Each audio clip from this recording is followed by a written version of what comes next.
Selamat pagi Bu Sebas, nama saya Felicia Natania. Nama saya Agathirius Oscar. Nama saya Marsha. Nama saya Felicia Hadi. Jadi teman-teman, kalian tahu nggak sih di dalam tumbuhan itu ada dua faktor yang mempengaruhi pertumbuhannya? Ada yang pertama itu faktor eksternal dan yang kedua itu faktor internal. Kalau yang faktor eksternal pasti kita tahu itu terdiri atas cahaya, air, uap, dan banyak lagi. Kalau faktor internal, kita kan jarang bahas ya faktor internalnya.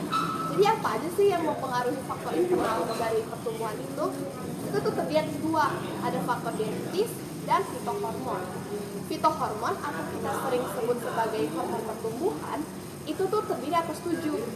Nah, yang pertama itu ada hormon auksin. Hormon auksin berasal dari kata Yunani yaitu auxine, itu artinya adalah meningkatkan.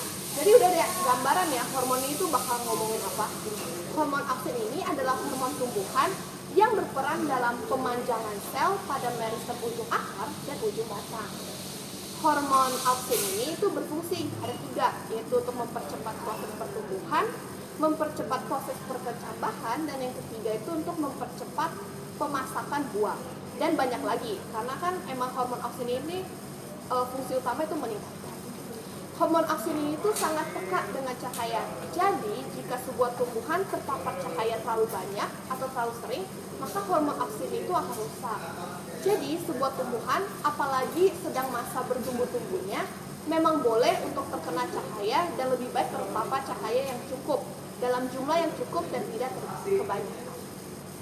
Oh, jadi kalau misalnya mataharinya terik atau nyinarin terus itu bisa Bikin hormon auksinnya rusak, jadi memperhambat peningkatannya. Oh, ngomong-ngomong soal pertumbuhan dari auksin, ada lagi nih hormon yang menyebabkan pertumbuhan yang dihasilkan oleh jamur Gibberella fujikuroi. Jadi ini sejenis jamur di mana dia secara tidak sadar menyebarkan sporanya biar inangnya itu tumbuh makin besar. Jadi itu dia tanpa secara sadar tuh kayak ngeluarin aja spora-sporanya, dan ini tuh membantu tanaman lain buat inangnya lebih besar. Di Gibberella fujikuroi ini terdapat sekitar 25 hormon gibberellin, sedangkan di tumbuhan tinggi lainnya itu ada sekitaran 73 hormon gibberellin. Terus hormon gibberellin ini tuh banyak dipakai, salah satunya tuh buat bikin semangka gak ada bijinya, anggur gak ada bijinya, terus mempercepat penuaan, biasanya pada daun atau jeruk. Terus ada untuk di padang rumput biar tumbuhnya lebih banyak, buat berternak, makan ternak. Terus ada masih banyak lagi deh penggunaannya gibberellin ini. Tapi ya salah satu fokus utamanya tuh biar tumbuhannya makin besar. Berarti mirip-mirip juga lah ya. Ya mirip-mirip sama auksin. dia hormon harusnya untuk merangsang Iya, pertumbuhan betul. ya. Berhubungan sama pertumbuhan. Terus kalau nggak salah ada lagi deh soal pertumbuhan. Namanya itu sitokinin. Nah, jadi hormon sitokinin itu kayak lumayan paling penting sih dalam pertumbuhan tanaman. Contohnya itu kayak misalnya dalam pembelahan sel. Jadi sel sitokin itu kayak merangsang pembelahan sel di jaringan meristem yang berkontribusi pada pertumbuhan primer dan sekunder tanaman. Terus ada juga kayak misalnya hormon itu membantu dalam pertumbuhan akar. Jadi kayak pengembangan akar lateral serta kuncup samping. Jadi kalau misalnya hormon ini nggak ada, mungkin kayaknya itu nggak bakal lihat ada bunga, ada kelopaknya, bunganya bakal mekar, kayak nggak bakal ada. Gak bakal lengkap lah. Iya, nggak bakal lengkap, betul. Terus ada juga soal pengaturan dormansi. Jadi sitokin ini berperan dalam mengurangi dormansi biji dan mempromosikan perkecambahan. Seringkali bekerja berlawanan dengan asam asetat yang ntar kita bahas. Lalu ada juga yang terakhir kalau itu penuaan. Jadi sitokin itu memperlambat proses penuaan tanaman pada daun untuk memperpanjang umur fungsionalnya. Jadi misalnya daun itu bisa fotosintesis lebih lama, nggak cepat layu segala macam. Bisa expand gitu Iya, ya. jadi waktunya bisa diperpanjang, betul. Waktu hidup ya. Terus kalau misalnya cuma tumbuhan doang tapi nggak ada sistem pelindungannya kayak kurang nggak sih, kayak pasti butuh pelindungan juga. Nah, jadi karena itu tumbuhan itu mempunyai namanya itu asam asetat atau bisa disingkat dengan ABA atau bisa disebut ABA. Jadi asam asetat ini adalah hormon tumbuhan yang berperan penting dalam adaptasi tanaman terhadap kondisi lingkungan yang tidak menguntungkan. Contohnya itu kayak misalnya lagi musim dingin, salju, atau nggak masa kering, atau nggak lagi hujan banget. Jadi ABA ini kayak menghambat pertumbuhan tanaman, jadi nggak secepat itu makan nutrisi-nutrisi yang dibutuhkan. Terus dengan menghambat pembelahan sel, jadi itu nggak cepat tumbuh juga ujung-ujungnya. Terus juga dia kalau nggak salah membentuk pembentukan fisik pada kuncup bunga, jadi kayak misalnya untuk melindungi kelompok-kelompok bunga yang biasanya yang sangat rapuh dan lembut itu. Terus ABA juga menginduksi dormansi biji dengan mendukung perkembangan sampai kondisi lingkungannya lebih mendukung, jadi kayak dia tidak maksa untuk akarnya lebih bertambah terus segala macam, sampai lingkungan itu juga lebih baik untuk menjadi lebih bertumbuh lah sih. Oh, jadi dia tuh intinya kayak yang ngebantu biar tumbuhannya tahu nih, lu bertumbuh ya sekarang, Ya, jangan bertumbuh sekarang soalnya cuacanya lagi gak Ya, bagus. betul, betul. Oh, Kak ya hormonnya ya. suka banget, gak kayak dia lah. Aduh. Waduh, tolong ya.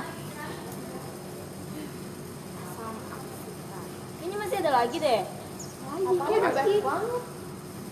Udah habis. 3 tahu. Apa gitu? Etilen. Nih, etilen tuh apa sih? Etilen kita biar inget nih kalau misalnya diulangan, kita ingat aja n berarti selesai gitu, akhir. Jadi etilen itu adalah kita sebut aja buah-buahan, terutama dia yang udah tua atau yang udah cukup umur gitu. Oh, yang udah di tahap akhir ya? Iya, Dewasa. dia itu akan menghasilkan sebuah gas, mengeluarkan gas lah yang kita sebut etilen. Nah, jadi etilen ini tuh akan disintesis oleh tumbuhan, dan dia itu fungsinya untuk seperti tadi, merangsang pertumbuhan. Lebih cepat lagi dia untuk pematangan yang lebih cepat lagi. Nah, selain untuk pematangan lebih cepat, dia juga untuk menebalkan batang dari tumbuhan tersebut, untuk menggugurkan, mendorong pengguguran daun, dan juga menghambat pemanjangan daun kecambah. Kan kita mikir kalau misalnya kalau panjang-panjang kan akhirnya nanti jadi terganggu tumbuhan yang lain gitu. Abis etilen tuh ada kalin. Kalin nih lumayan banyak ya seluk beluknya, soalnya dia dibagi-bagi lagi atas bagiannya masing-masing. Yang pertama itu ada kaulokalin. Kaulokalin itu adalah mati. Kalau kalian itu untuk menambah apa ya, batang, menambah batang. Terus ada rizokalin. Kalau kalian ingat, Bu Sebas sering ngomong tuh di kelas, rizo, akar, untuk menambah akar, pertumbuhan akar. Terus ada fitokalin. Kalau fito, kita ingat aja kalau ulangan fito, kita ingat fito itu fotosintesis. Jadi kita bahas itu pada daun. Nah, habis itu ada antokalin. Antokalin itu pada bunga, pertumbuhan pada bunga. Nah, yang terakhir nih, paling relate banget sama kita. Apa ya? Ya, kita bakal inget terus lah kalau bisa muncul di ulangan.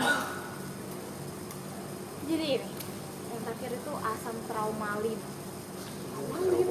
Trauma banget tuh. Masa tumbuhan bisa trauma gitu ya.